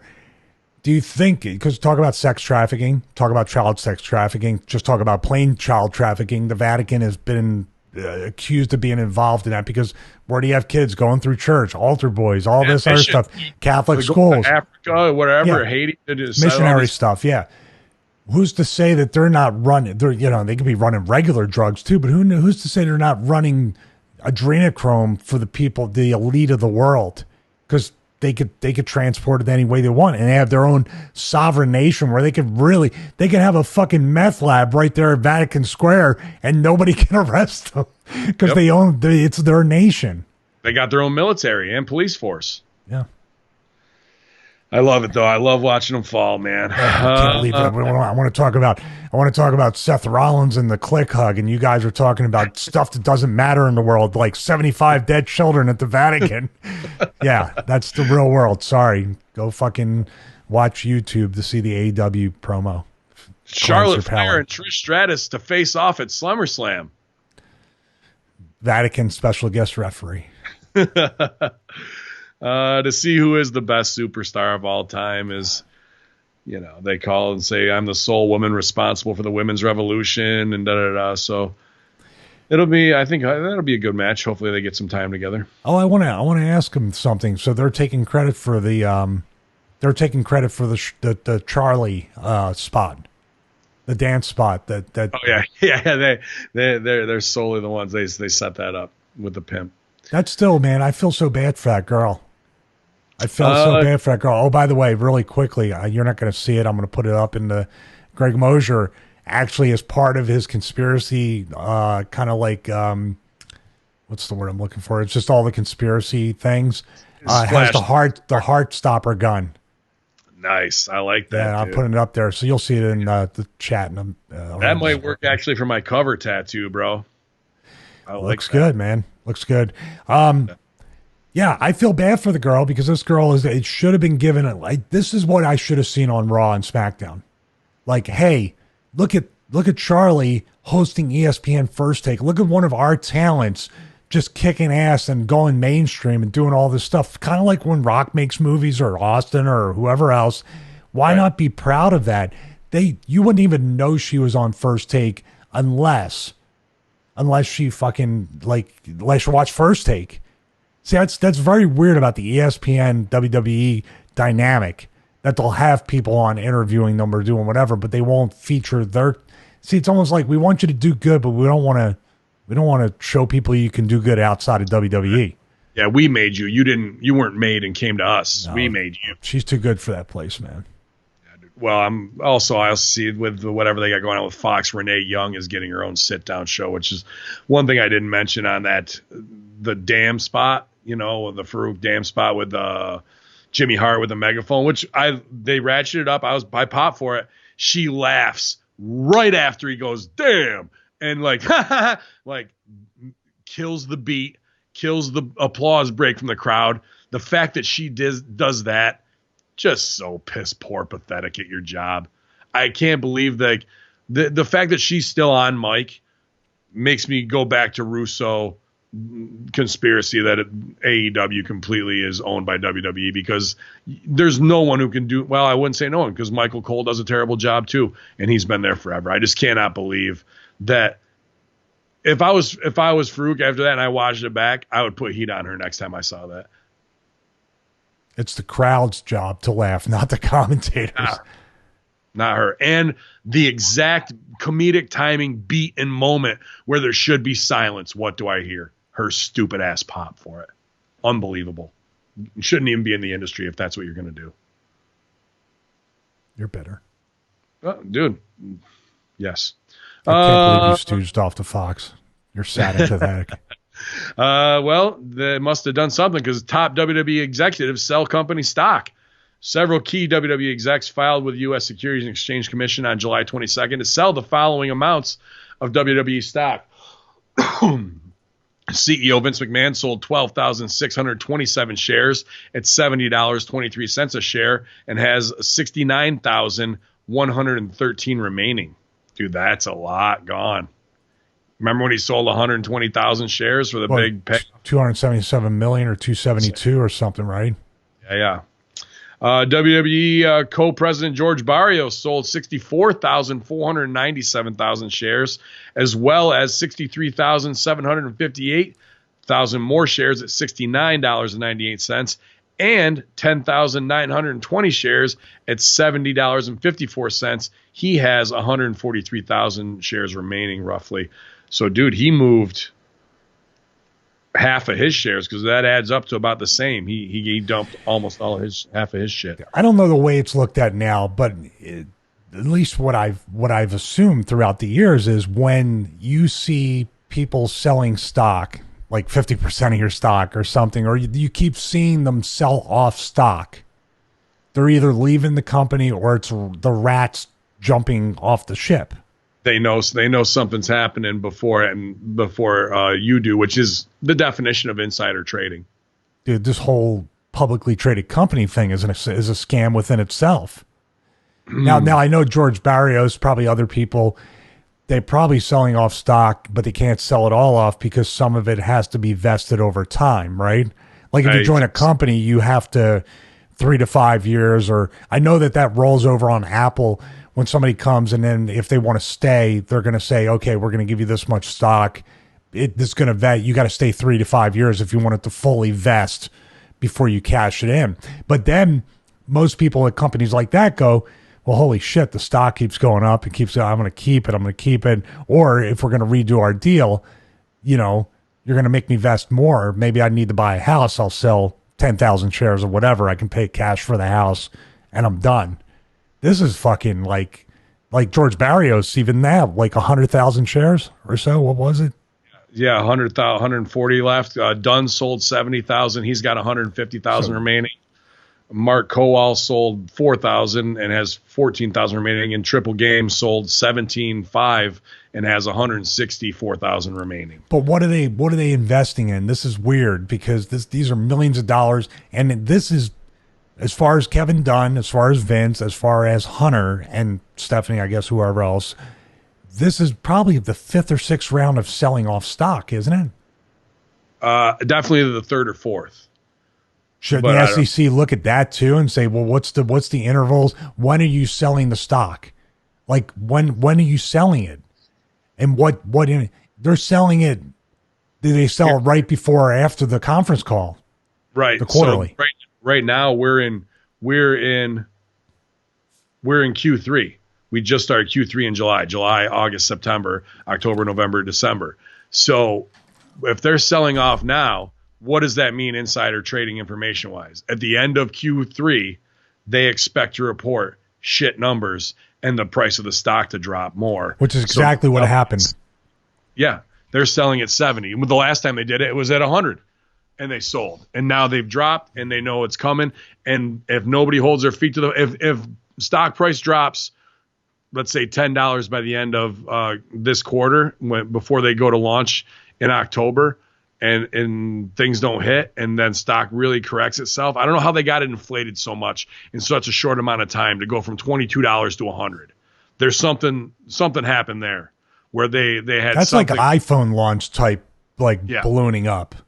While your ratings are going down, your stock price is going crazy because of network subscribers, not to that amount that it did in that time. That it's nearly impossible. Otherwise, everyone would be using that as a media model. So there needs to be some type of SEC look into not only how the stock was inflated, but these sell-offs of why it's happening and occurring before a stock price trend may drop by the end of the quarter.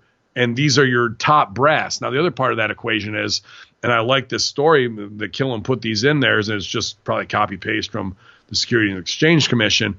But I think the important thing is Vince McMahon has 70,000 shares left. George Barrios has 143,000, 150 for Dunn. So that's about 370,000 shares there. Another one from Mark Kowal, who has 15,000, and Game, who's got 163,000. So you're looking at another 550,000. Now put Shane, Steph, and Linda in there as other power top players with stocks. You're talking about 1 million shares of stocks left. How much has been sold to the general public and how much more can be bought? If they're selling off these more, a real smart high-level player like Mark, what's his name? Cuban. The best Cuban is going to go, they sold this off. Price is going to drop. I'm going to wait till the end of Q3. Maybe I'll even get some more insider things that say the Fox deal is going to get canceled because they're going to fuck it up. Stock will drop even more. I can come in and buy a bigger chunk than what all of those power players I just mentioned have. I buy 1,001% or 1,100,000 shares of stock. Now he can come in and in one meeting overrule all of the top players because they sold their shit off after they did insider trading on the market. But that's why they don't. I think the numbers are very calculated because it's not a publicly traded company. I want to know who buys the shares. Like, are they selling the shares, and then is there a gimmick to where whoever buys them, it still gives off control? Where do the shares go? If they really are a publicly traded company and they sold that many shares, and the general public is buying This person's buying 500 or 1,000. This person's buying 5,000. This is how. Then when you have the caller, now you actually have to have a board of directors. You have to have people voting on stuff. That has never happened in WWE as far as the general many shares. The question is how many shares were allotted in the beginning, and how many does it expand? Well, when I was there, we went public, and like I think Taker and maybe a couple of people got like stock, but everything else was literally like, I think Vince and them bought almost everything on the IPO. Right. But if they said it's 5 million shares and now we're splitting it on and there hasn't been a split. I don't think the stock is split. It's just gone up and come back down. So we have somebody in the chat room says general public can buy stock. No, we're not talking about buying stock. Anyone can buy stock. We're talking about where you can have a say in the creative and business direction of the company. I don't think the numbers will ever get to a point where the general public can vote.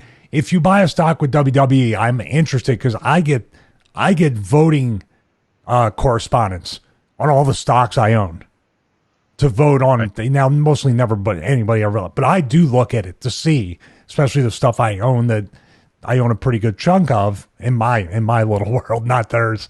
Right. But you see what I mean? Sure. If I buy 1,000 shares of WWE stock, do I get a say in, hey, listen, you guys are fucking, I mean, the ratings are 1.5. Like, what are you going to do to make it better? And then they don't. And then I put in a complaint to the SEC. Like, dude, I've been complaining for 2 years. It keeps going down. They're not listening to any of the stockholders. I don't know if that's a possible process, but you see what I say.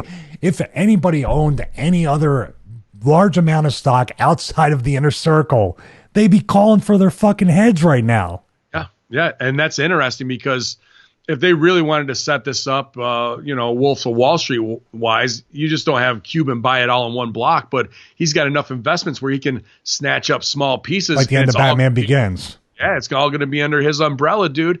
And then you come in and you're on a call and you say, no, now I own 52% of what all you sold off. So if McMahon's have sold in that power, 7 I just mentioned in there, sold off 1 million right here, or they have 1 million left remaining, but there was only 5 million originally allocated.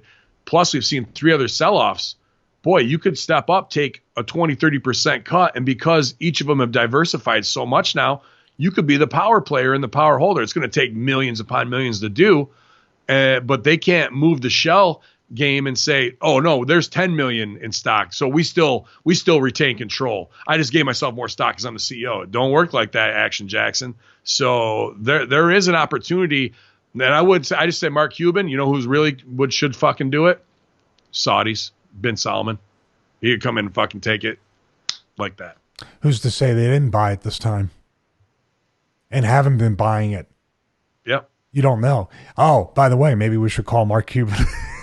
Give Mark Cuban. Hey, Mark Cuban owns a piece of New Japan.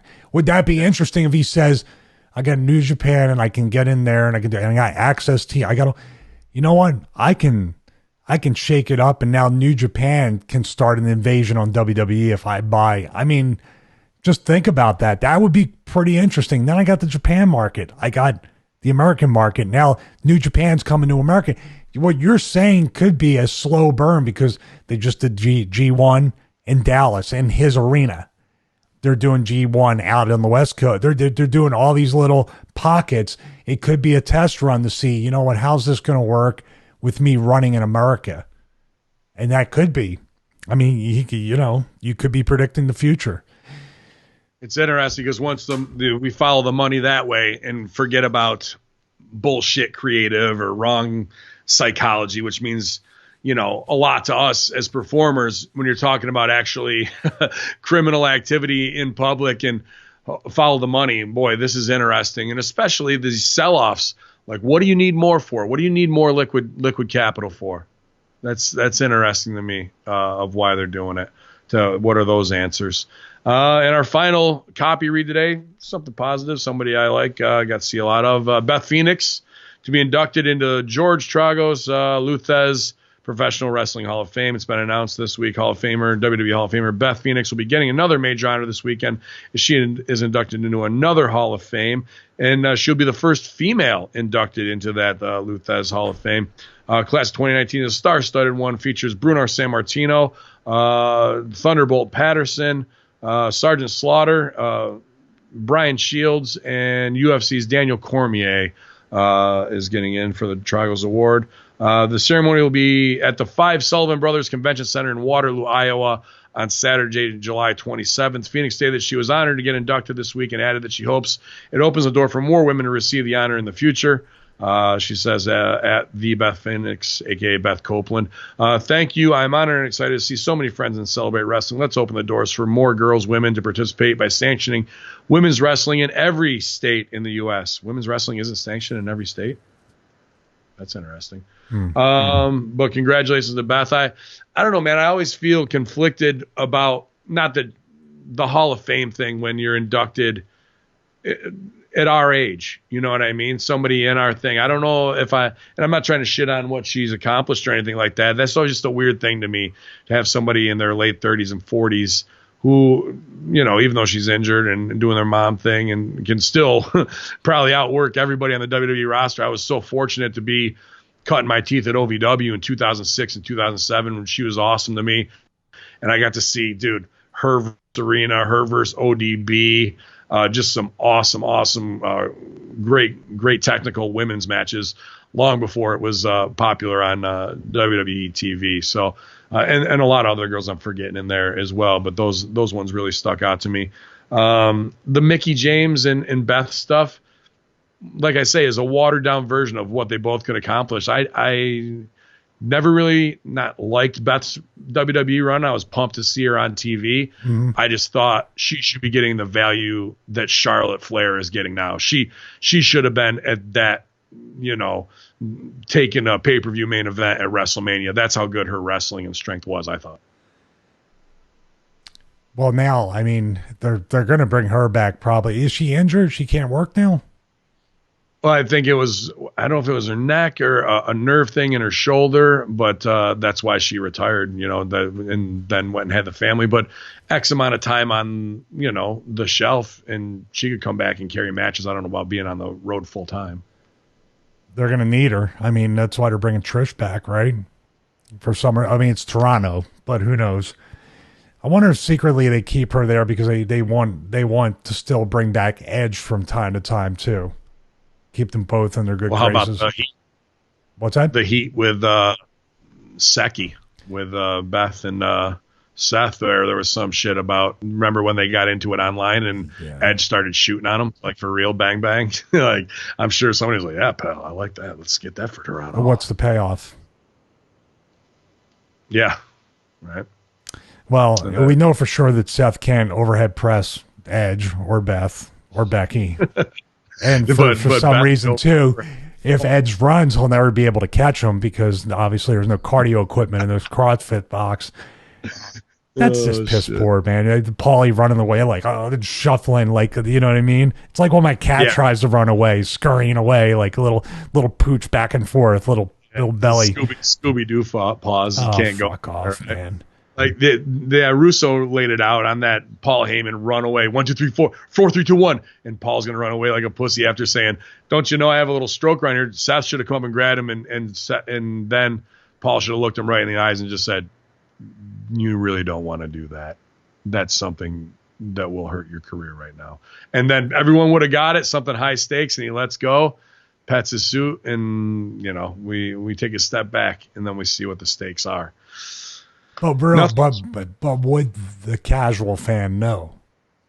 They should announce Paulie should have came out that time and said, "I'm in charge of Monday Night Raw." No, I'm not a general manager. I'm in charge of everything. Right. And there should have been not an authority figure type thing, but favors given to Brock, stuff like just outward, just unethical behavior. Favoritism. They could have had something there, but they just didn't do. The casual fan, he would be like, "Why didn't he beat him up? What do you mean?" It would have been that. Well, the whole thing is for Heyman to come out and soften up. Oh, don't worry about it. Brock's back training. He's Even he was thinking about doing CrossFit, but he decided to be a man and lift some weights. But, you know, we wanted to make sure that you were getting ready, Seth. We wanted to make sure that you had somebody, you know, that was getting you prepared for your next big match. Out comes Lars Sullivan, and Seth's got to fucking go over, like he's getting put under every week by something, you know, to beat him down and try and make him overcome. But every time a little bit's taken away from him. So when Brock gets a hold of him, there's not much left, and they can just make short work of him. How bad was it, by the way, when Seth said that Brock Lesnar wanted to be is a Seth Rollins wannabe? I can't even say it. It's so brutal, dude. The fact that, and he had to deliver that promo with a straight face and try and do all this predicated plot. I got to give him props, because at the end of the promo, I was like, he did all right with a big steaming pile of shit that he was given, you know? So I can't hate on him that, but to have to say those words aren't his words. He doesn't believe that. That's from somebody else who has no clue of what they're writing on any stakes of what that relationship between them should be in going into war. It should be the knight who's gallant in Seth Rollins, and he's going to overcome this big beast, instead of saying he's not a beast, he's a regular man. Well, now you're just beating a regular man. You haven't beat anybody. Who the fuck cares? You just let all the air out of the tire. You don't see who you are, that you're the one who's under, who may be the Kingslayer because he went into the fiery battle to do what needed to be done. Instead, you just said, oh, he's not a dragon. That's just a dude. Okay, well, fuck it then. I guess we're just a dude who's going to beat you in 10 seconds. Right, and you just find a dude, not a dragon. So fuck you. I hate wrestling. So good. Are we done? We are, my friend. We are DUN, as they say. Done good. Done good. I was waiting to see at the end on that if I was going to get this bores me, but yeah, you were on the right page. This bores me. Doesn't sting as bad as it did last night because my heart's not in it reading coffee. Well, we were an hour and 45 in when you asked me, like, what do you think about all this? We're an hour 45 in right here too, buddy. There we go. So all the content that's fit to be tied this week, where Stevie is bored and I try my best but still can't get over. I needed to be humbled because I was getting too big for my britches, and that's how we're doing it here on the Friday Locker Room. Stevie, I'm going to get my anguish out today. I'm going to hit that cardio hard. I'm going to do my 5 miles at Planet Shit list, and I'll probably do Stevie Richards Fitness chest and shoulders today. Nice. I'm going to do the same thing, hit some cardio, probably get some color on the elliptical so nobody stands next to me on it. It's always good. That's good. Balls. Well, you got it. Just give a fucking quick one, and you're good to go, bro. Last night, if you missed it, I got to put cover up on cameras later.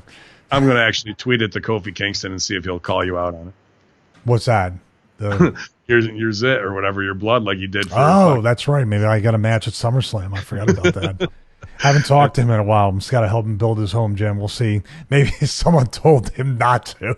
Don't let that guy help you. Maybe not. Don't let that guy help you. Samoa Joe's got a hell of a home gym. Ask him. Check it out on his YouTube channel. And new yoga coming out this week, Stevie. Every Monday, and actually, you can take you can rip the audio off the YouTube video, right, for the Tuesday thing. For the podcast for episode 1. Oh, yes. Yes, I'm going to write the description in the YouTube video, and I'll just send you that. I got links for that. So basically, I think I'm still leaning towards the Stevie Richards broadcast. I kind of like that. I just kind of has a big feel to it, bigger than I could probably carry. When I hear that broadcast, I always want it to be like the 1950s or 60s. So the Stevie Richards broadcast hour. Well, the reason why that's good is because when you hear that, you just said that most of those 50s radio shows and stuff were one-man shows. It reminds you of, because I have that, I want that flexibility if I can't find people. Right now, I'm going to put 2 or 3 in the queue, but you know how it is. You get the people, like the smiley face killer guy 2 weeks in a row is busy and stuff comes up. I want those things in the queue.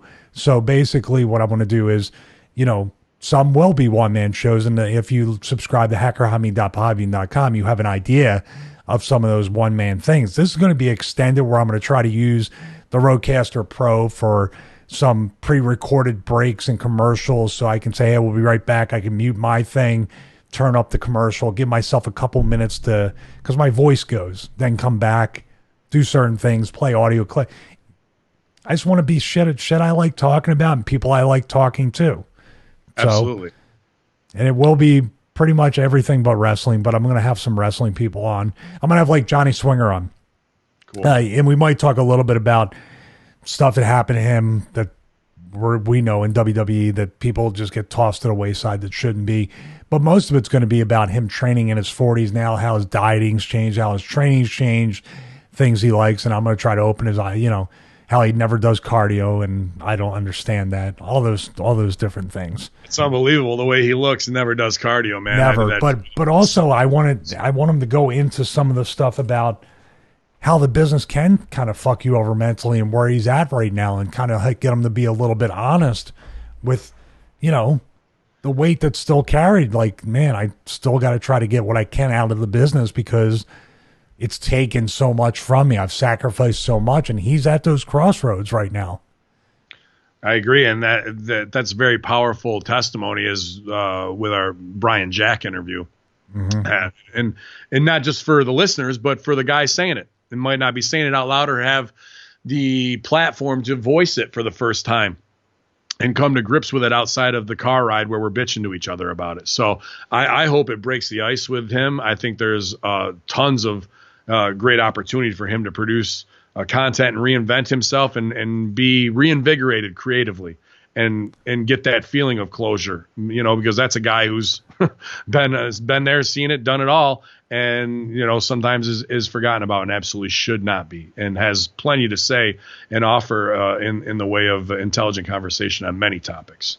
Cool. So. Every Tuesday. That's what we're looking at, right? Did we pretty much say that's the day that's pretty open for everything? Mm-hmm. You'll be dropping with the Infinite Fringe, so Tuesday's really going to shoot up that way. Obviously, Monday, Wednesday, Friday, Locker Room's doing well. Bello in the political podcast heating up as things move on. Do you want it to be Thursday? Because is Thursday open, or is Thursday's open if you want to go? Why don't we do it Thursdays? Because I don't want to die. You get 5 days a week of stuff that way, and then Russo can throw it up whenever he wants to.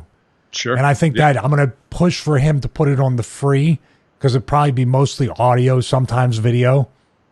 Well, if you want to do it this way, to put your channel in the forefront, drop it Tuesday on your YouTube, and then I'll wait till Thursday and okay, that'll be the day after the yoga videos. So yeah, okay, that's good. We're your brand, and we'll work as a support system.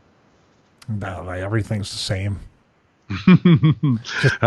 So First Fuse, you guys, you can check them out. Stevie Richards Fitness on YouTube, the best place to go get some of these free workouts and motivation, even tech reviews.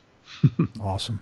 I'm about to upgrade my iPad to iPad OS beta, so you'll get to see I'll probably start getting color on camera. Nice. At Stevie Richards Fitness on Instagram, at BWO at Stevie Richards.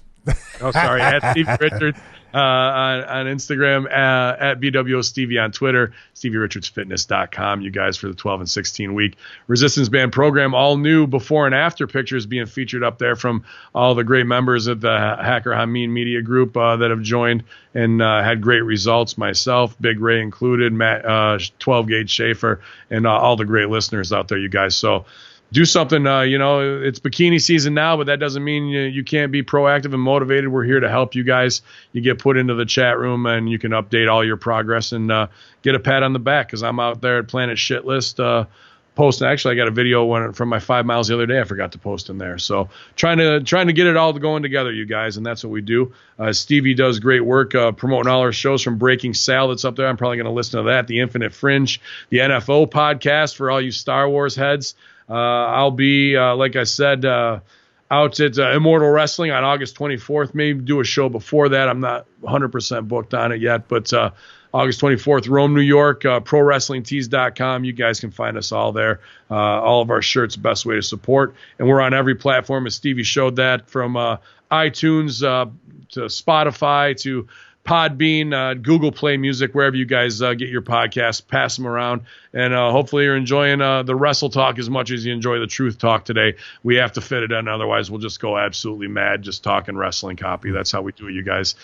So strap up. Make sure your boots are laced up. Your laces are tucked, because I'm not trying to get gigged on your stupid gear, infidels, as we roll out to work the main event here on your Friday Locker Room. YOLO!